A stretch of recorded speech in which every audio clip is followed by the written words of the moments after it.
Alors, je vous souhaite la bienvenue à cette autre chronique juridique en compagnie de Maître Nathalie Dubé. Des chroniques toujours très intéressantes où on apprend plein de choses. Bonjour à vous. Bonjour. Vous allez bien? Oui, ça va bien. Aujourd'hui, on en a parlé d'ailleurs dans la dernière chronique, qu'on parlerait aujourd'hui de vendre sa propriété, mais on parlerait du côté des vendeurs. On parle souvent des acheteurs, des droits que les acheteurs ont. Mais là, aujourd'hui, on va parler du droit des vendeurs.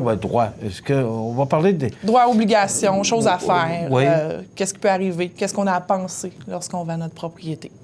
Parlons du célèbre, parce que c'est très célèbre, parce qu'il y a beaucoup d'ambiguïté par rapport au certificat de localisation. D'abord, Maître Dubé, c'est quoi un certificat de localisation? Oui, donc le premier item que je veux parler lorsqu'un vendeur vend sa propriété, certificat de localisation. Souvent, on se demande, bon, qui doit le fournir? Y est-tu de date récente? Y est-tu trop vieux? Comment il s'applique? Je pourrais faire une chronique complète. J'en ai déjà fait une aussi là-dessus.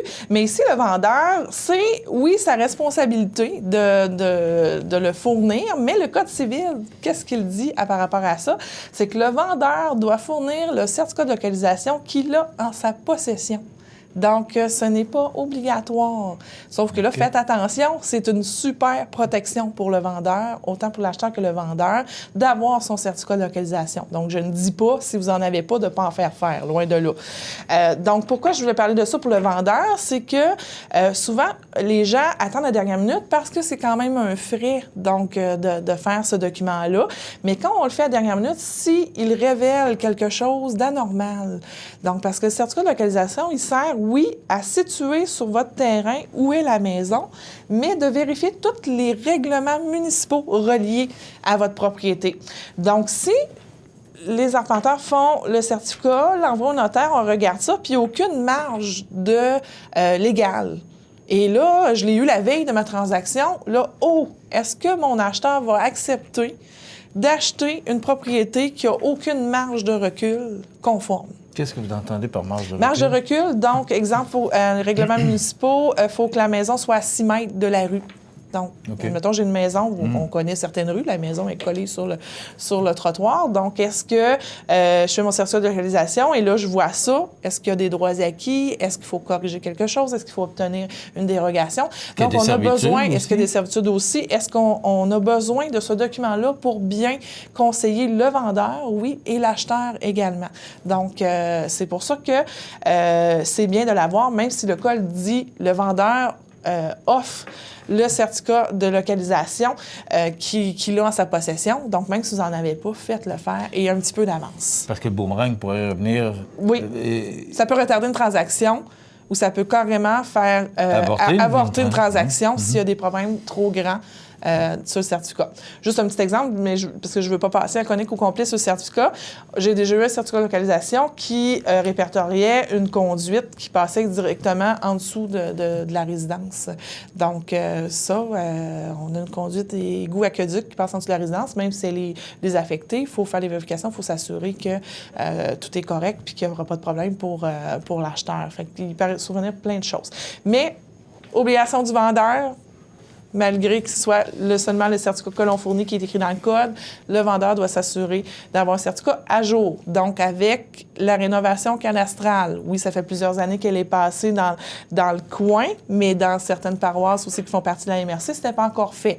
Donc, les nouveaux numéros de lot, si on en a un sur notre ancien numéro... c'est ça. Ouais. Si on l'a sur un ancien numéro de lot, donc ce n'est plus valide, il faut sur un nouveau numéro de lot ou s'il y a eu des changements importants apportés à l'immeuble.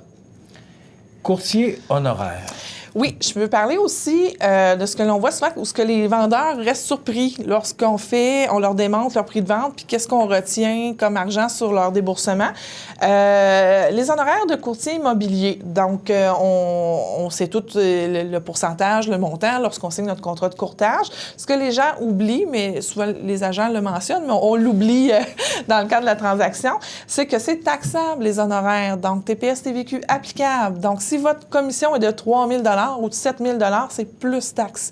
Donc, TPS, TVQ. C'est sûr. Et c'est vous qui retenez au moment de la transaction les frais le du courtier? montant. Oui, c'est ça. C'est une obligation que l'on a, comme les frais de quittance qu'on va parler tout à l'heure, de retenir la somme d'honoraires avec TPS-TVQ à même le prix de vente du vendeur. Fait que c'est pour ça que lorsqu'on fait une transaction, on regarde les argents, mais quand vient le tour du vendeur, on le prend un petit peu à part, on cache la feuille, parce que les chiffres concernent seulement le vendeur, parce qu'il y a des retenues de fonds sur le prix de vente. Et courtier immobilier, la seule mention que je voulais faire, c'était, n'oubliez pas, il y a de la TPS-TVQ qui s'applique sur le montant. Remboursement de prêt. Oui. Donc, lorsqu'on vend notre propriété, souvent, on l'a hypothéqué. Il y a un remboursement de prêt hypothécaire à faire. Ce que je mentionne toujours aux vendeurs, c'est de, justement, s'informer auprès de leur conseiller financier s'il y a une pénalité lorsqu'ils vont rembourser leur prêt hypothécaire. Souvent, les gens l'ont vérifié, mais des fois, non. Parce que nous, rendus à la signature, on vous montre le solde qu'il y a à rembourser. On vous montre aussi le montant de la pénalité lorsqu'il y en a une. Pourquoi je la montre? Bien, des fois, il y avait eu une négociation à ce niveau-là, puis ça ne s'est pas toujours représenté sur le relevé, ou des fois, il y a une annulation parce qu'il y a un autre prêt qui a été fait à la même institution et tout ça. C'est des pratiques qu'on voit quelquefois. Donc, mais je veux quand même mettre en lumière pour pas... parce que des fois, vous arrivez, je dis « c'est bien plus que ce que j'avais calculé. » Bien là, souvent, la première lumière qui me vient à l'esprit, c'est est-ce qu'il y a une pénalité puis que vous n'aviez pas pensé à la négocier ou à la calculer ou autre aspect. Fait que ça, en remboursement de prêt, c'est ça. L'autre frais qu'il y a lorsqu'on rembourse son prêt hypothécaire, c'est le frais de quittance, de radiation. Donc ça, les gens aussi seraient surpris parce que ça coûte un 400 $, un 500 $ avec les taxes frais d'enregistrement. Et ça, c'est une facture de notaire. Donc, c'est le notaire qui reçoit la transaction, qui prélève sur votre prix de vente le frais pour enlever votre hypothèque. C'est quoi le travail par rapport à ça? C'est que, on a vérifié si vous aviez une hypothèque sur cette maison-là. On a demandé les fonds. On a obtenu de la Caisse aussi l'engagement à radier votre hypothèque sur le paiement du prêt. Lorsque la transaction est faite, là, on doit verser le montant qui est dû sur le prêt à l'institution financière et on produit également le document qu'on devra faire enregistrer au registre foncier pour faire enlever l'hypothèque. Donc, on sait enregistrer un document au registre foncier, c'est comme signer un acte de vente, c'est un acte juridique. Donc, il y a un frais d'enregistrement qui est, ça dépasse les 100 $, là. J'ai pas par cœur le montant, mais il y a aussi des honoraires parce qu'on a fait un travail pour vous et ça, dans le Code civil, c'est prévu, c'est le notaire qui reçoit la transaction qui retient le montant pour la quittance. C'est fait au moment de la transaction. Puis il faut s'attendre, c'est ça, entre un proche, entre 500, 460, 500, 560 $ pour le faire. Et 200 200, 1000, 1200 $ pour un certificat de localisation. C'est à peu près dans les prix. Oui, environ les prix qu'on va passer. Ça fait partie. Et on parlait du courtier, des honoraires. Bien, si vous avez mis votre maison à vendre avec un agent d'immeuble, il faut le payer. Il y a les honoraires aussi, puisqu'il a travaillé fort pour publiciser la vente de votre résidence et tout ça. S'assurer de faire des vérifications également. L'autre aspect qu'on voit souvent aussi pour les vendeurs, remboursement des taxes. Taxes municipales, taxes scolaires, la répartition. Donc, ça, c'est... justement, les gens, des fois, disent « Ah, j'ai pas payé mes taxes » ou « Faut-tu que je les paye? Mes taxes, on vend en février. » Donc, suivez le calendrier de vos paiements habituels. Donc, le notaire, ce qu'il fait, c'est que nous, on a un logiciel, on fait le calcul. Admettons, aujourd'hui, nous sommes en février. Le compte de taxes est émis du taxe municipale du 1er janvier au 31 décembre. Je vends ma maison le 10 février. Donc, le premier paiement à Montmagny, on sait qu'il est au mois de mars. Donc, est-ce que je me dépêche à aller payer mes taxes parce que je vends ma maison? Pas obligatoirement. Le notaire, ce qu'il va faire à la transaction, il va calculer quel montant vous auriez dû payer janvier jusqu'au 10 février et la CAR, par la suite, va faire les versements. Donc, il y a soit un remboursement de taxes pour le vendeur ou un paiement en faveur de la CAR. Et si je n'avais pas payé au 31 décembre, parce qu'il y en a qui bénéficient d'un taux d'un pourcentage de réduction, là, mais si vous n'avez pas payé, ça veut dire que vous devez de l'argent pour payer vos taxes parce que vous vendez au mois de février. Puis le notaire doit s'assurer que les taxes sont payées. Donc, si vous êtes en retard dans vos taxes, on va le retenir sur le prix de vente. Okay. Donc, ça, c'est comme toutes des petites surprises. Des fois, les gens ne pensent pas. Arrivent chez le notaire, puis ils ont ça dans le visage. Des fois, on pense que le chèque va être plus gros, mais il faut bien calculer ces choses.